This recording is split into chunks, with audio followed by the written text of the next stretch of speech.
Di panggung besar alam liar, semua peran telah dibagi dengan rapi.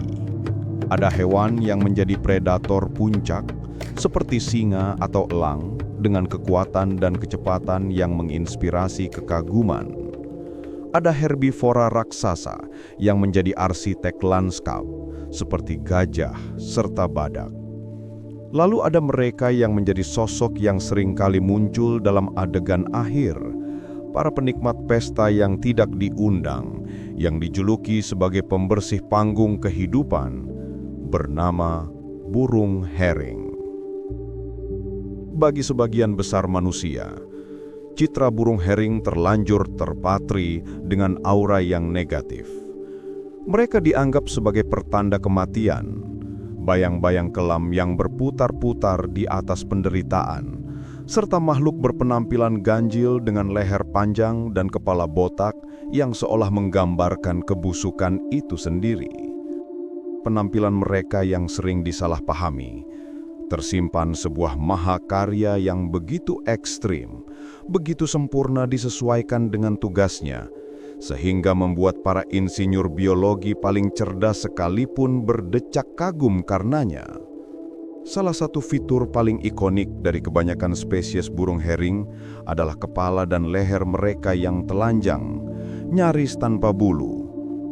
Banyak yang mengira mereka memang didesain demikian semata untuk menciptakan aura garang dan menakutkan. Padahal alasan yang sebenarnya adalah tentang kebersihan yang sangat ekstrim.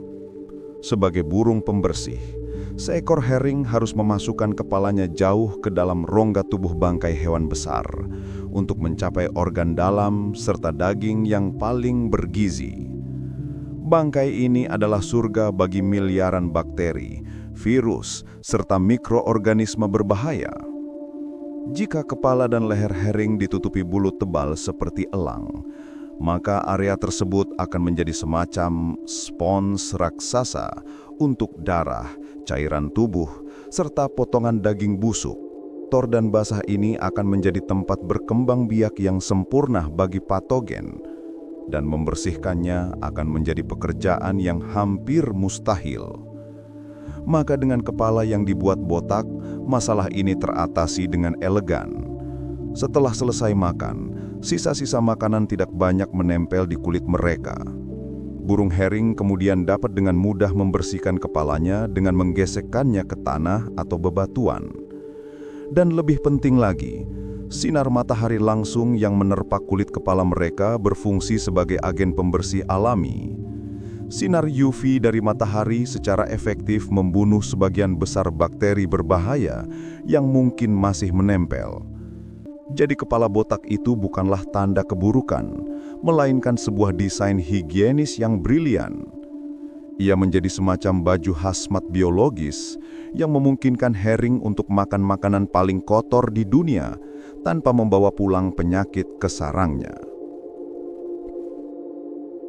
Hering bukanlah sekedar pemakan bangkai. Mereka adalah sistem sanitasi alam yang paling efisien, benteng pertahanan terakhir melawan penyebaran wabah penyakit, serta penjaga keseimbangan ekosistem yang rapuh. Dan untuk menjalankan tugas mulia namun berat ini, mereka telah dibekali dengan serangkaian superpower biologis yang terdengar seperti fiksi. Bagian kekuatan super burung hering yang paling penting adalah sistem pencernaan mereka. Perut seekor hering adalah salah satu lingkungan paling korosif yang diketahui di dunia biologi. Burung hering memiliki asam lambung super kuat. Jika asam lambung manusia memiliki tingkat pH sekitar 1,5 hingga 3,5, maka asam lambung burung hering memiliki pH mendekati 0, bahkan bisa lebih rendah. Ini setara dengan kekuatan asam aki mobil. Tingkat keasaman yang sangat ekstrim ini berfungsi sebagai garis pertahanan kimia yang sangat luar biasa.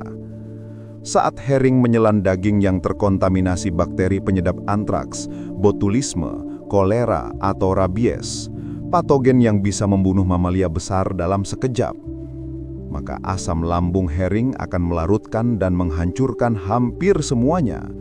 Mereka tidak hanya kebal, tetapi juga secara efektif memusnahkan ancaman tersebut dari lingkungannya. Penelitian modern menemukan bahwa usus burung hering juga merupakan rumah bagi koloni bakteri yang sangat spesifik. Mereka memiliki bakteri usus yang mampu bertahan dalam lingkungan asam tersebut dan tampaknya membantu dalam proses pencernaan lebih lanjut. Dan uniknya, mikrobioma ini didominasi oleh dua kelompok bakteri yang sangat berbahaya bagi makhluk lain, yaitu Clostridia serta Fusobacteria.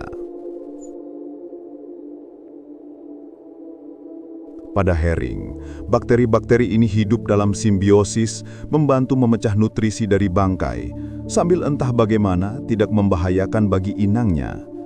Kemampuan ini menjadikan burung hering sebagai terminal akhir bagi patogen. Dengan memakan daging yang terinfeksi, mereka secara efektif menghilangkan sumber penyakit dari ekosistem, mencegahnya menyebar ke hewan lain, atau bahkan ke manusia, melalui air dan tanah. Selain pencernaan yang sangat hebat, kaki hering juga merupakan sebuah keajaiban. Tidak seperti elang atau raja wali yang memiliki cakar tajam dan kuat untuk mencengkram dan membunuh mangsa, kaki hering cukup lemah dengan kuku yang tumpul. Kaki ini memang tidak dirancang untuk menyerang, tetapi untuk stabilitas. Mereka menggunakannya untuk berdiri di atas bangkai yang licin dan untuk berjalan di tanah ketika mereka makan. Namun yang paling luar biasa, kaki itu berfungsi sebagai pendingin badan yang tidak biasa. Ini adalah salah satu adaptasi hering yang paling aneh dan sering dianggap menjijikkan. Urohidrosis merupakan sebuah perilaku di mana burung, termasuk hering dan bangau, buang air atau cairan pada kaki mereka sendiri. Hal itu dilakukan karena dua alasan utama. Pertama, untuk termoregulasi atau pendinginan. Saat cuaca sangat panas, cairan dari kotoran mereka akan menguap di permukaan kaki. Proses penguapan ini akan menarik panas dari tubuh, sama dengan keringat pada manusia, sehingga secara efektif mendinginkan darah yang mengalir melalui pembuluh di kaki mereka. Dan kedua, untuk sterilisasi. Cairan kotoran mereka mengandung asam yang sangat kuat. Ketika mereka berjalan di atas bangkai atau tanah yang penuh dengan bakteri, asam ini berfungsi sebagai antiseptik yang membunuh mikroba berbahaya yang mungkin menempel di kaki mereka. Dan sekali lagi, ini adalah mekanisme kebersihan yang sangat ekstrim, meskipun terdengar sangat tidak higienis bagi kita.